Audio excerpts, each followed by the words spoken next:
Feliz sábado para todos ustedes, que Dios los bendiga en esta preciosa mañana, es mi deseo, es mi anhelo para todos ustedes. Hoy en esta mañana, hermanos, vamos a hablar de evangelismo. Hablar es fácil, ¿verdad? Hacerlo difícil. Y es un desafío, hermanos, muy grande, el traer personas a los pies de Jesús. Muy difícil, dado que triste y lamentablemente, tal vez por negligencia, tal vez por ignorancia, no lo sé, pero lo cierto es de que hasta cierto punto, hermanos, y tenemos que concientizarnos, hemos dañado la imagen de Dios. Hemos de alguna manera desfigurado el carácter de Dios ante el mundo, que tiene que ser evangelizado, que tiene que ser traído a los pies de Jesús. Nuestro comportamiento, nuestro estilo de vivir, nuestras reacciones, todo eso ha hecho que el mundo tenga una percepción equivocada de Dios. Entonces eso ha hecho de que se vuelva un total desafío, enorme desafío para los que quieren hacer la obra de Dios, por supuesto. Y como digo, bueno, hablar de evangelismo, hermanos, pues es la cosa más fácil. Lo difícil es la realidad de las cosas que Dios convence y convierte cuando el cristiano se pone en acción con el hacer. Eso en la Biblia está implícitamente, ¿no? Y lo vemos a lo largo de toda la palabra de Dios. Y saben, desde los tiempos de la hermana White, eso se había hecho, ya era un desafío, pero hermanos, Dios siempre ha proveído diferentes armas, métodos a su iglesia para que lleve a cabo esto. Y en aquel entonces la hermana White dice que, y es algo de lo que ya se ha olvidado, los famosos centros de evangelismo. ¿Sí? Dice que es una estrategia misionera olvidada. Centros de influencia, no de influenza, de influencia. ¿Sí? Centros de influencia. ¿Y cuál era el propósito de estos famosos centros de influencia? Que lógicamente era para ganar almas para el Señor, lógicamente. Pero era conectar más que todo a la iglesia con las necesidades del pueblo, con las necesidades del mundo, mejor dicho. De los inconversos, de los que de alguna manera tenían o tienen que ser atraídos a los pies de Jesús. O sea, conectar a la iglesia, sensibilizar a la iglesia, que se diera cuenta que a través de esta herramienta evangelística por excelencia, de esa manera la iglesia se daba cuenta de que había necesidades allá afuera. Y era conectarse a través de las relaciones sociales. O sea, socializar, ganarse la confianza, ¿no? Y bueno, a través de esta manera el cristianismo, hermanos, a su vez, pues se pone en acción. Desarrolla su cristianismo, desarrolla su fuerza espiritual a través de esas relaciones, y el Señor a su vez pues lo usa o nos usa para que las personas puedan ver que hay esperanza, que hay algo diferente que se puede hacer, que no nada más somos cristianos con el decir, o porque vamos a la iglesia, o porque traemos una Biblia bajo el brazo, sino que el mundo se da cuenta que Dios tiene hijos con corazones sensibles y que nos estamos interesando por sus necesidades. Cuando se hace eso, hermanos, a la gente se le hace mucho más fácil, pues, aceptar el evangelio. ¿Sí? Y entonces, al hacer eso, hermanos, la iglesia, cuando está puesta en acción, sus sentidos espirituales están, pues, bien afilados, vienen, como se dice, vienen aceitados, el engranaje está listo, está percibido, porque al final de cuentas la obra es del Señor. Pero necesitamos, lógicamente, que el corazón de estas personas, primero que nada, se sensibilice y el ser humano nos observa. Si ustedes notan, hermanos, el método de Jesús, como dice la sierva del Señor, y lo vemos en la Biblia, Jesús siempre trabajó, hermanos, más con el hacer que con el decir. O sea, se puso en acción. Y claro, pero Él nos deja primero que nada el método. Y claro, nosotros a veces por negligencia o por no darnos cuenta, por no conocer exactamente cómo es que el Señor actuaba, pues nosotros nos desanimamos porque hablamos a las personas, nuestro deseo es ganarnos a las personas para traerlos a la iglesia, a los pies de Jesús, pero como tal vez no comprendimos el mensaje del Señor, el mensaje de la cruz correctamente, pues nos entristecemos porque vemos que hay mucha oponencia, mucha resistencia al mensaje. Pero no es que el mensaje falle, hermanos, no es que la semilla falle. Yo quiero pensar que somos nosotros los que de alguna manera fallamos. No sabemos extender el mensaje a esas personas. ¿Se acuerdan cuál era el método de Jesús? ¿Qué dice? Y Jesús, ¿qué? Se acercaba a las personas como quien quiere hacerles un bien. Miraba sus necesidades. Noten, miraba sus necesidades primero.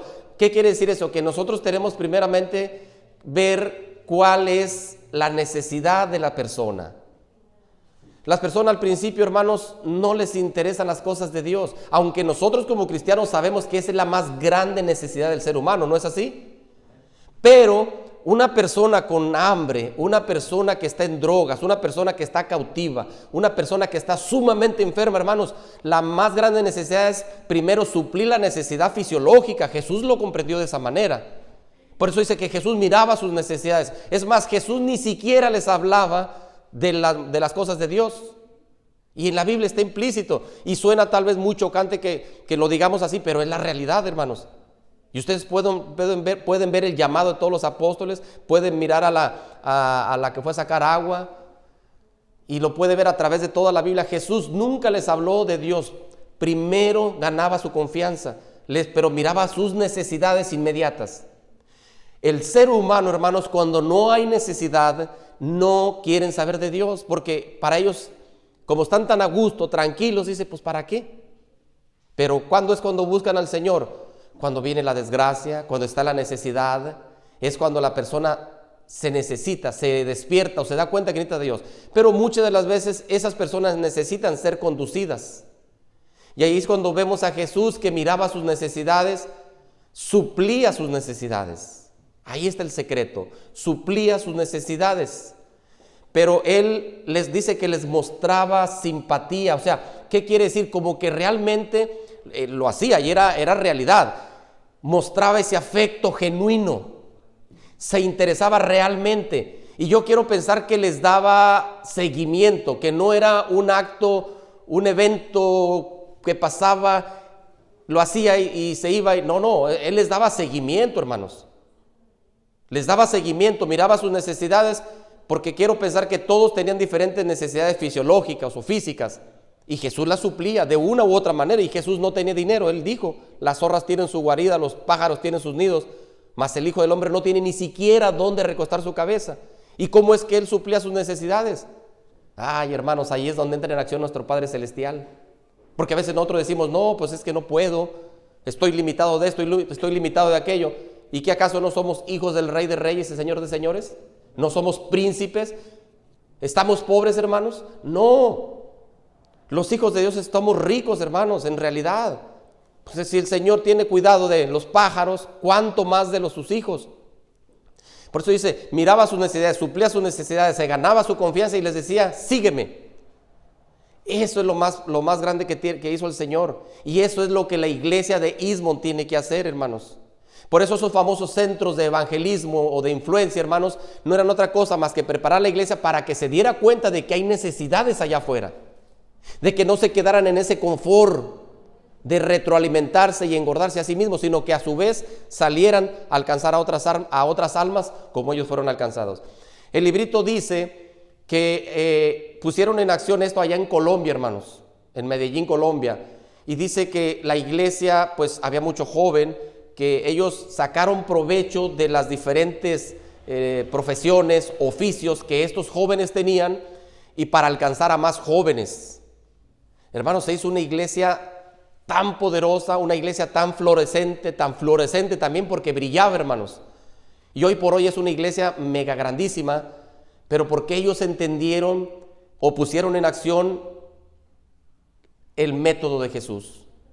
La hermana White dice que en las grandes ciudades hay gente que no le ha llegado el evangelio por difícil que parezca creerlos, a pesar de que tenemos todo a nuestras manos, las redes sociales, pero hay gente que no ha escuchado, saben de la existencia de Dios, saben que necesitan esto, que necesitan aquello, pero esas personas no saben del amor de Dios en esencia como nosotros, como tú y yo lo sabemos. Pero entonces, ¿qué es lo que necesitamos? Bueno, necesitamos ponernos en acción. Y ya para culminar, cuando Juan el Bautista estaba en la cárcel, hermanos, él en un momento dado, pues tenía las expectativas o tenía la esperanza de que Jesús fuera a sacarlo, ¿no? Humanamente.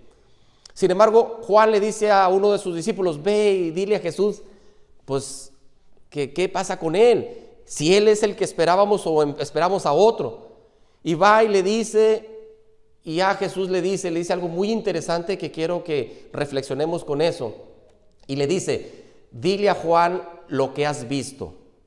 Los ciegos miran, los leprosos son curados, los cojos brincan, saltan, los enfermos son sanados. Dile lo que has visto. No le dijo, dile lo que has oído. Ojo, yo quiero pensar que este señor, por inferencia lo estoy diciendo, de que, o por deducción, de que este señor miró a Jesús, que Jesús estaba trabajando. Por eso le dice, dile lo que has visto. ¿Qué estaba haciendo Jesús? Estaba en acción, trabajando, curando, sanando. Dile a Juan lo que has visto. Y yo quiero pensar que va y le dice, maestro, pues Jesús estaba haciendo esto y esto. Entonces ahí fue, el espíritu de Juan se confortó más, dijo, sí es él, porque en realidad está en acción. ¿Qué es lo que espera el Señor de nosotros, hermanos? Lo mismo. Somos el brazo extendido de Dios, ¿que no? Los hermanos, los pioneros, todos los apóstoles ya murieron. Y Dios levantó o le abrió el entendimiento a Martín Lutero, ya murió. A los hugonotes, a los valdenses, levanta a la hermana Guay, a los mileritas, todos, ya murieron todos. ¿Y quién está ahora al mando, hermanos? Nosotros. Entonces, hermanos, no tenemos que dejarnos caer, tenemos que seguir poniendo el cristianismo en acción. El brazo poderoso de Dios tiene que alcanzar a los demás, pero necesitamos nosotros influenciar a los demás con el hacer. No nomás con el decir, con el hacer. Tenemos el banco de comida o a través del ministerio de Dorcas, hermanos, es un centro evangelístico por excelencia que tenemos que sacarle provecho. Hay que trabajar en eso. Y ahí se los dejo nomás para que mediten. Pero que el Señor, hermano, nos encuentre trabajando, que el Señor nos use de una manera poderosa. El problema no es la semilla, el corazón, el problema es los sembradores. Hay que preparar la tierra, hermanos, para que la semilla del evangelio crezca y nazca en esas personas. Amén. Que Dios los bendiga.